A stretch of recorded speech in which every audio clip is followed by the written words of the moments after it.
Darius, thank you so much for agreeing to talk to me today. I'm very excited. I also did a thorough job stalking you.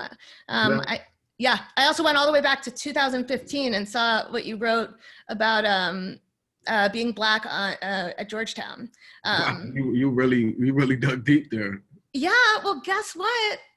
I have my Georgetown diploma in the corner over there because I went there too. So I'm actually sitting in the Georgetown Venture Lab right now. Are you?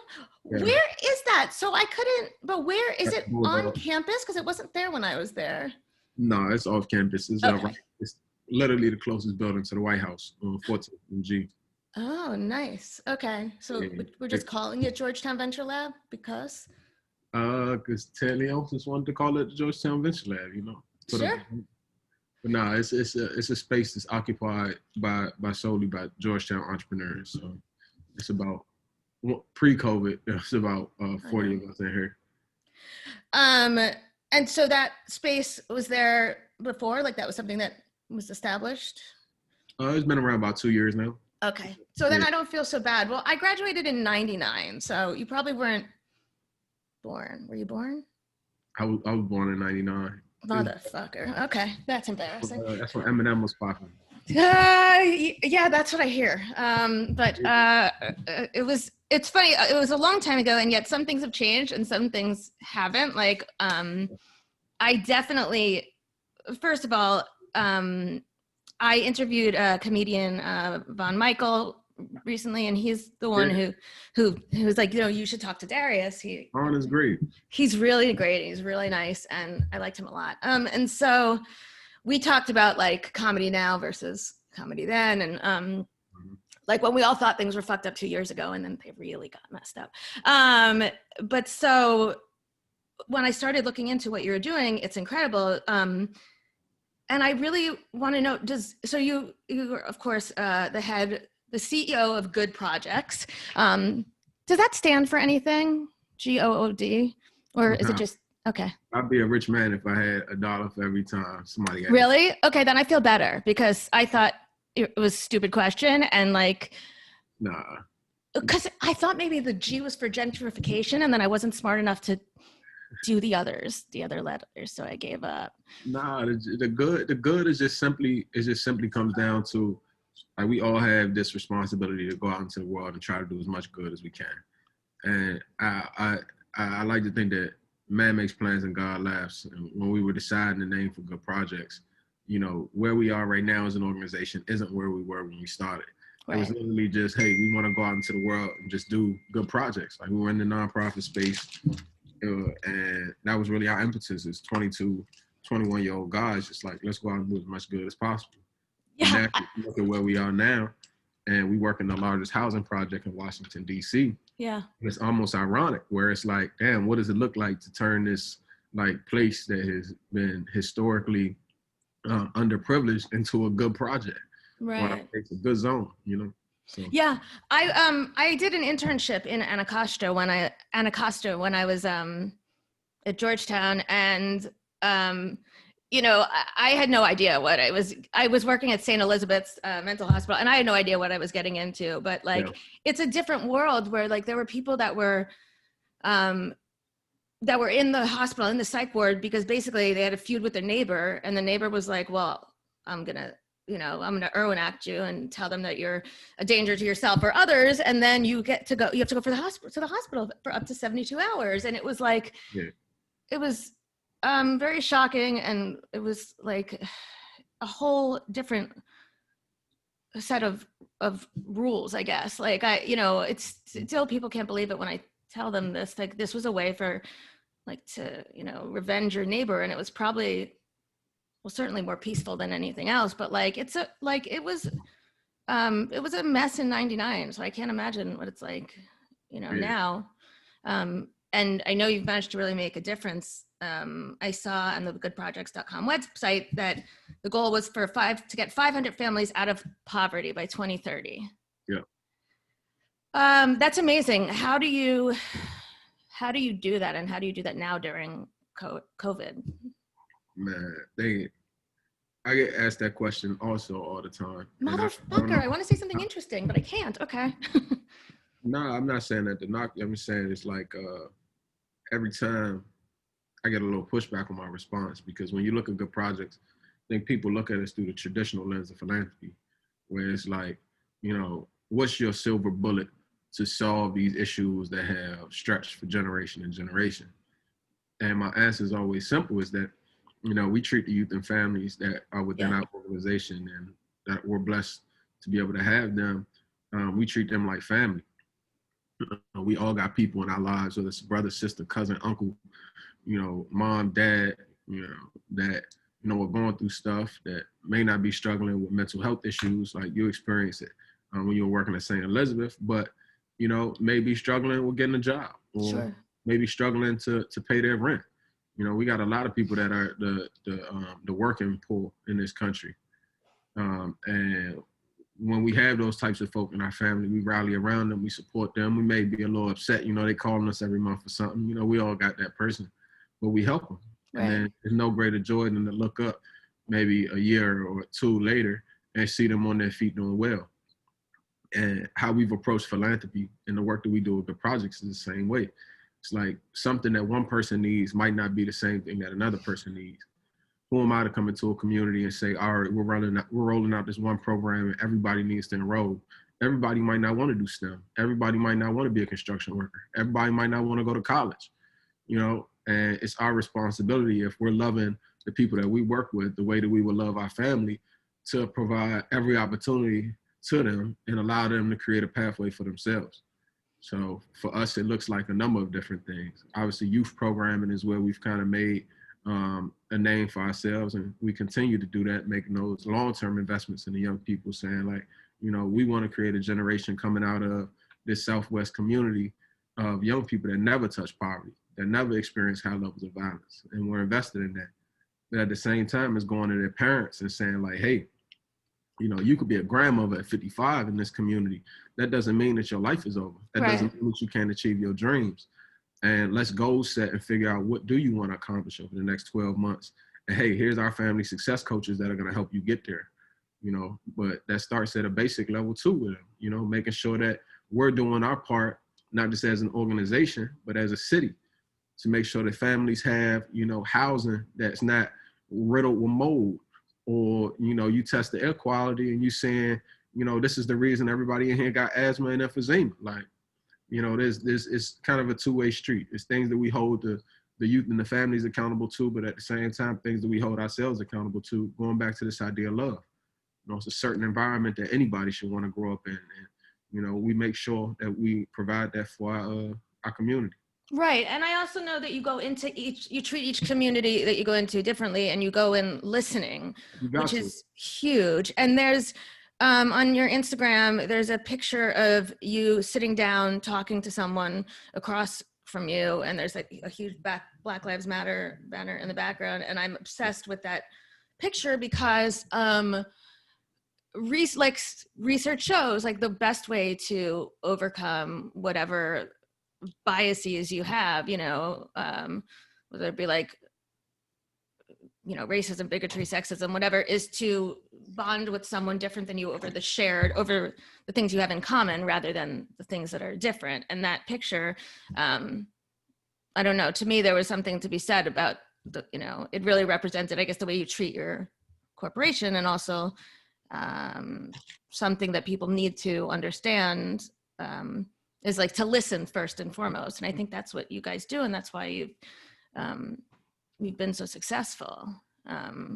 Yeah, I agree. But at the same time, I think the biggest problem that I have is really defining success. I don't think that we're successful by no stretch of the imagination. We still have, rampant inequality in the city. Yeah. We still are mourning the loss of not just people getting killed by guns, but kids getting killed by guns. We still have a housing crisis in this city. Yeah. Our education system is still shoddy, if that. There's still a lack of opportunity. If we're defining success by how many times that I've been written about in Forbes, then yeah, we successful as hell. But that's not what I define success as. And that's what nobody should define success as. It's not about how much money we raise, not about how many impressions we have. It's about literally how many people, when we look up in 10 years, are we going to be able to say, started in a certain place where they would maybe had an income of $14,000 a year, you know, touching poverty every single day, not always able to have food on the table, to a point now where they're homeowners, to a point now where they're fully employed and their kids understand a clear pathway from where they are to be able to enter into the workforce and to have a career or to become an entrepreneur or an artist. Like that's how I define success. And, you know, to be completely honest, we're only just beginning. So it's no way that I can look up and say like, damn, we successful. Not yet. Right. Well, I understand. I define success as, you know, the ability to make a difference in another person's life, which I think by far you have done. And it's exciting to me that this is just the beginning for you, because I don't think success means you stop.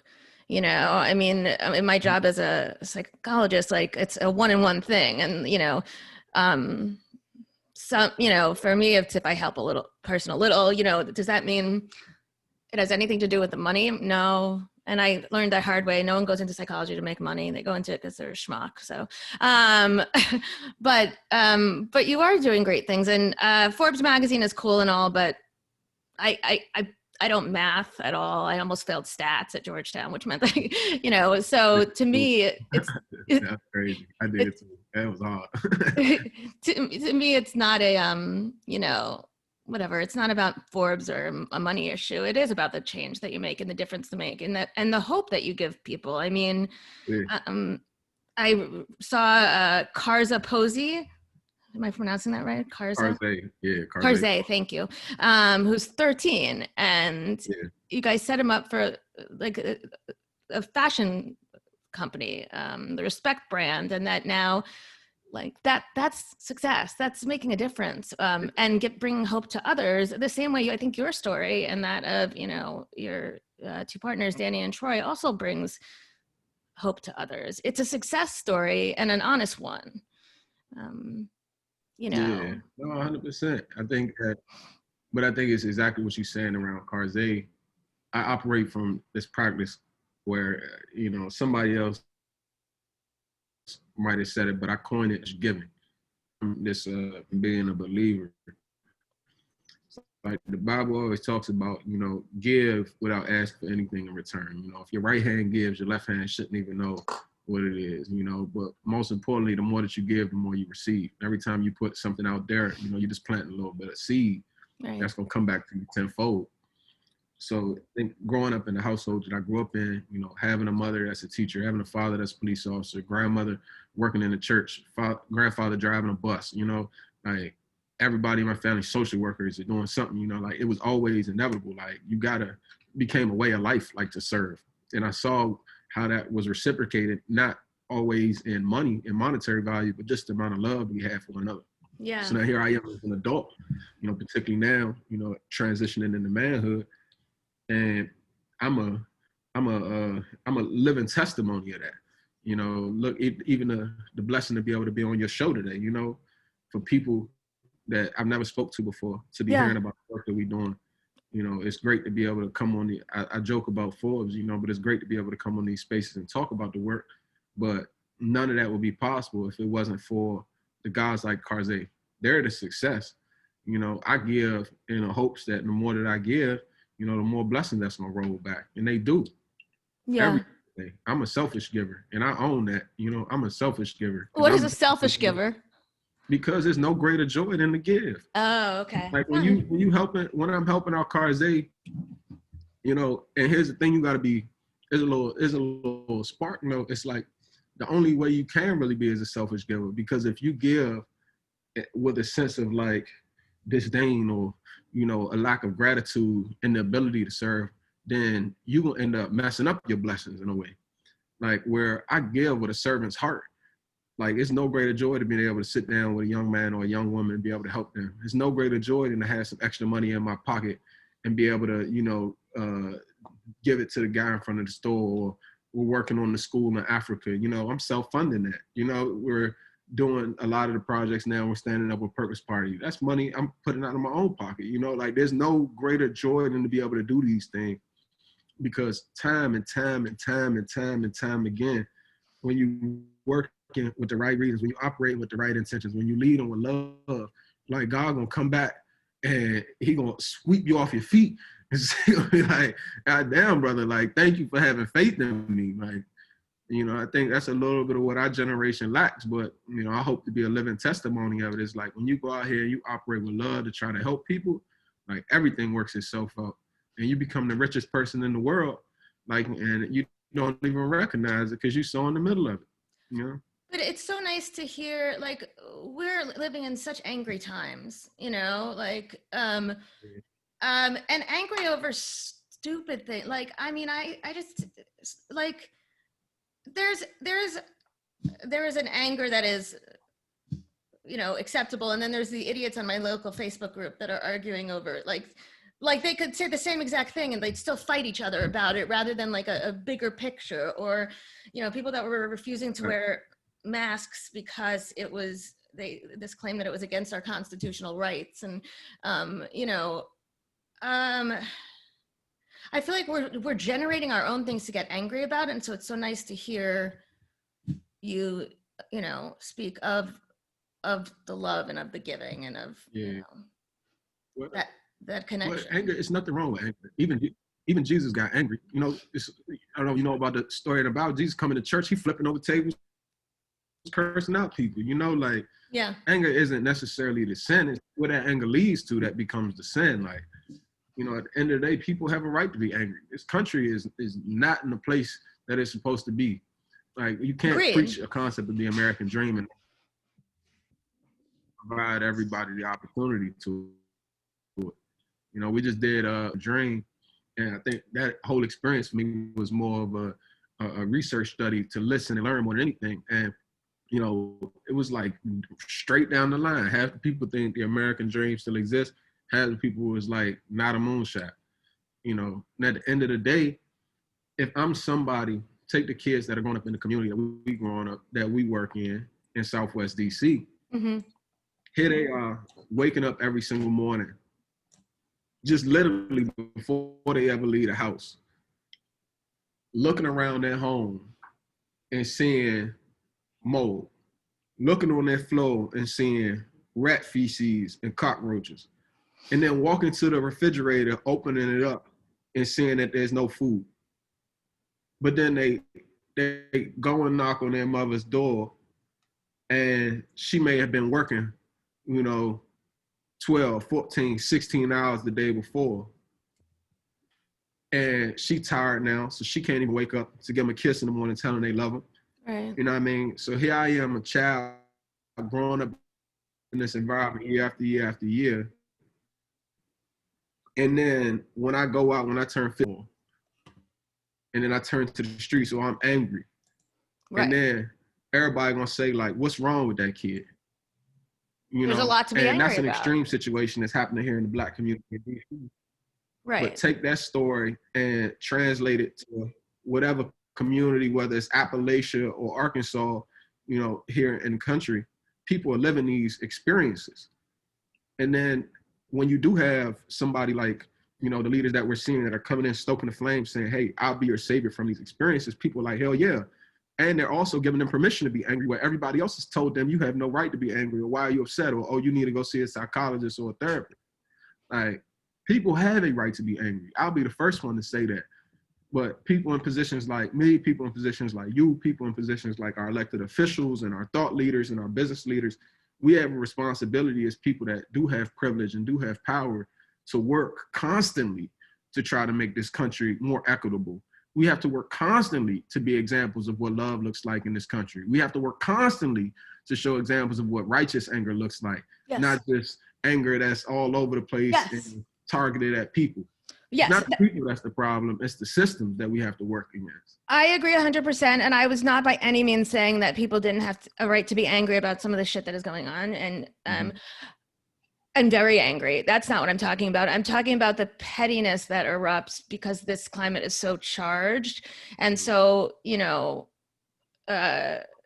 people argue about like where your newspaper is on your front lawn or your neighbor, you know, like whatever it is, like, it's like they're stirring up where there are no problems. And what you described is a situation with a very real, bleak beginning. And Yeah. yet you have the experience and belief of overcoming, bleak beginnings. Yeah. And I think it's really fascinating and very like, I think we've got to call into question God or fate or some higher power for the fact that first of all, I didn't even know that, okay, the football team was not very good when I was at Georgetown. So, It wasn't there when I was there, so don't worry. fine, good. I was impressed that we recruited. I was like, yeah, but like, it's cool that the three of you ended up in the same place at the same time. And, Yeah.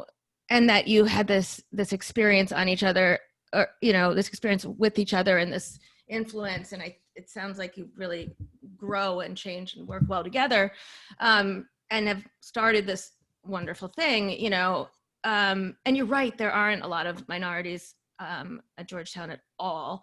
That was what you said in that 5-year article ago that I read, and there aren't, and it's true.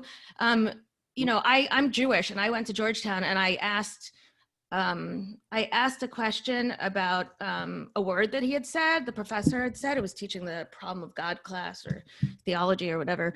And I asked, and the teacher goes, "Oh, I guess you don't go to church much," and like laughed at me. So I was the joke. And, I didn't realize that I was a minority until that moment. And even then, my like one, moment of discomfort was not really, and it wasn't even discomfort. I just thought he was sort of an ass for like just assuming that, I guess I didn't realize what I was getting into, to be honest. Like at the time they were touting a 10% Jewish students rate, which is only true if you count the medical school and the law school. So, because I think, the undergraduate is largely very homogeneous. And that being said, the connections are fantastic there.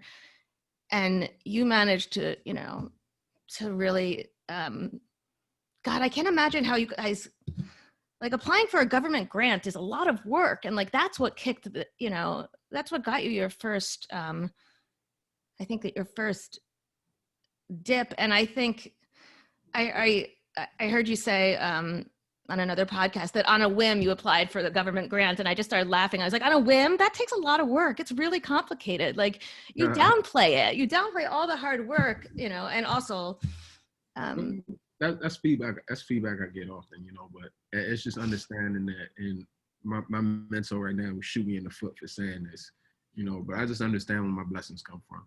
Like, first and foremost, I'm a king. I operate every single day in that way. I know what value I bring to the table. I know how hard I work. I know what my desk looks like right now, and I need to get this stuff off of it. But I can't see it if it helps. But at the end of the day, I'd be remiss to say that God's not playing favorites out here. I tell my staff as early and often as I can. I was talking to him yesterday in our meeting. Is like, guys, like, I don't know about y'all, but anybody on this team needs to be operating like we've been divinely chosen to do this duty. We've set out to do an audacious goal, which is to create a model. Our mission is to move these 500 families out of poverty over the next 10 years. Our vision is to create the model to move entire communities out of poverty at scale. That's something that's never been done before. Yeah. So to set out with that audacious of a goal, you got to be tapping into some higher power. Yeah. I'm a young Black man that grew up in crack era Washington, D.C., whose father was killed in his childhood home, who experienced poverty and homelessness. And I'm sitting across from you, and I get to wear sunglasses every single day, and I'm wearing shorts right now, in the office that I pay the rent for, with my assistant sitting next to me waiting for this to end so that we can work out what we're doing next. You know what I mean? Like, God is good. You know what I mean? Like, yeah. God is good.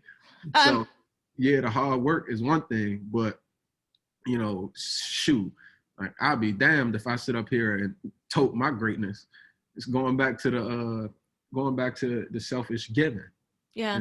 And even you talk about the anger. I think that part of the reason that we're so angry right now is because we put so much of this pressure on ourselves to be great. It's like, I got to do something. Like, I got to go out and, I got to be the smartest.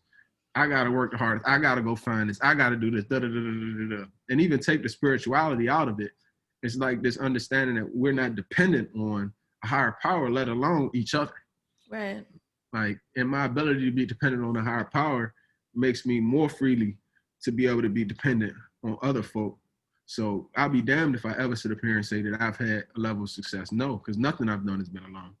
You know, Gotcha. I will hope that that message, it comes out in this conversation for the young entrepreneur, for the, you know, the upstart, the person that's maybe switching, maybe even somebody that needs a little bit of hope and it ain't got nothing to do with business.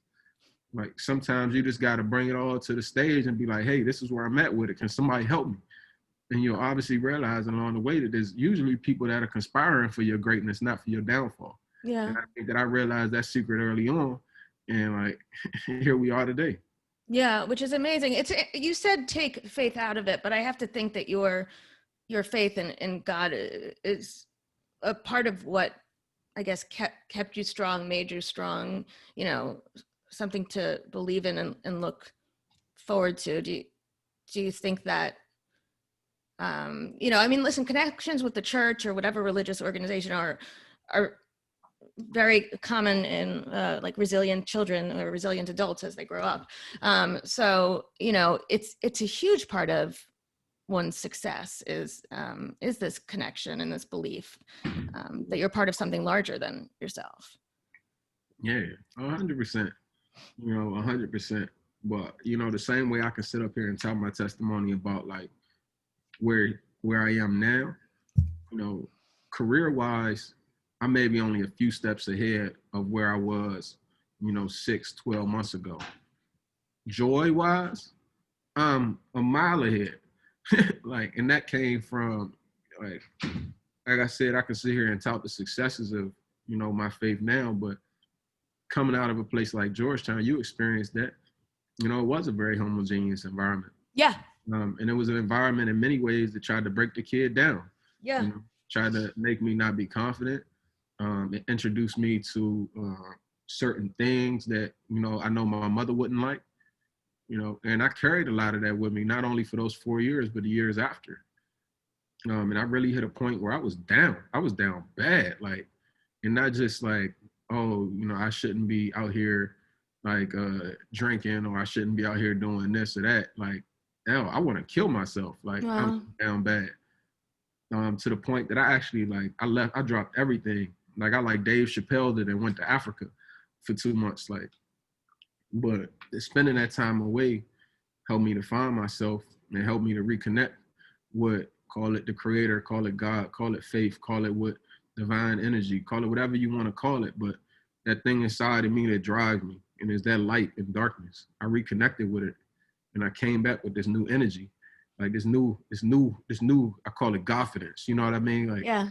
if I can make it through that valley, like in one that I created for myself, like I can make it through anything.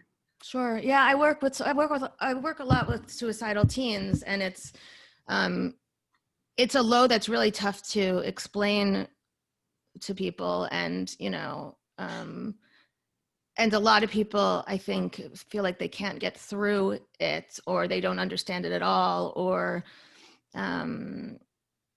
you know, my community was plagued by a bunch of suicides last year, which is why I ended up working with suicidal teens to try to prevent that. And so I also think there's something about hearing that, you know, you can get yourself back up. I don't think everyone has to Dave Chappelle it to Africa, but valid, fine. It sounds like an amazing experience, but and it's funny because you're right. Forbes magazine story is much glossier and prettier, but the real world isn't always so pretty. And I think that's, you know, I think you're very honest and true to yourself and vocal about, you know, about who you are. Yeah. I do think it's funny that you're talking about Rosh Hashanah, because it's not like on your Instagram, because it's not on my radar yet. Give me a couple of weeks, like, you know. Yeah, one of the great, even going through that experience of being able to put together a beautiful piece of content like that. I partnered with an organization called Jubilee. And it sounds wrong, but I'm sure it's a good thing. Like, oh yeah, nah, no comment. okay. But, you know, it's not as widely known about me. You know, I have a small production company, and we do some socially conscious content. for some higher end clients. And so they tapped me. They was like, can you come out of retirement for a week and do a piece of content for us around Rosh Hashanah? It's coming up, blah, blah, blah. I was like, y'all know I'm not Jewish, right? Okay. I think they knew probably, but yeah. They were like, yeah, we know you're not Jewish. We know you're not Jewish, but we like your style of production. Can you please do it for us? We try and raise money for different people going through struggles in this moment of time. Like, cool. And that concept came together. But I think one of the most important things in shooting that was just the responses that people were giving. And where Rosh Hashanah is this high holiday around forgiveness. Most people that sat down, if not all of them that sat down, said that the number one person that they need to forgive is themselves. Yeah. And for a variety of different reasons. You had a young woman that needed to forgive herself because she had left Arizona to pursue her career, her dreams, and her family kind of gave her a lot of shit for that. And she carried that weight for years, even to this day. She started breaking down crying. She's like, she needs to forgive herself because she made the right decision, regardless of what her family says. All the way up to another person came and was talking about the forgiveness that they need to provide themselves for being sexually assaulted because they were blaming themselves for that experience. Sure. That's a lot to put on your shoulders. As an individual? Yeah. Man, I consider myself a vessel. I pray for these. You know what I mean? Yeah. I pray. I literally pray for joy. I'm like, God, allow me to have so much joy that I need to give it out in bunches. Right. Allow me to have so much wealth and joy and happiness that it overflows. I'm like a cup, you know what I mean? Right. So much to give. I've seen what the dark side of life looks like. So now I have no choice. I'm like, God, like, if this is where I can resonate with people, because I know it's no greater servant than somebody that's been through these experiences. Sure. I can't tell you exactly how you feel, but I can tell you how I felt when I was in a similar situation. And let's work through this together, because if you anywhere near where I was, then we got to work through this together. Right. You can't do that by yourself. I promise. No, I know, but even, as a therapist, I know it's tough. We say that we're a container for people's emotions, which vessel is much prettier. It's still when there are still days when it's tough to be, the container of other people's pain. But, obviously it's something that comes naturally to you. Nah, it definitely don't come naturally. Oh, okay. Everything in life is practice. You know what I mean? It's not easy. The things that we experience here at Good Projects, and that even I've experienced in my life, shit is traumatic. Yeah. It's traumatic. But you say be careful what you ask God for, because he just might give it to you. Yeah.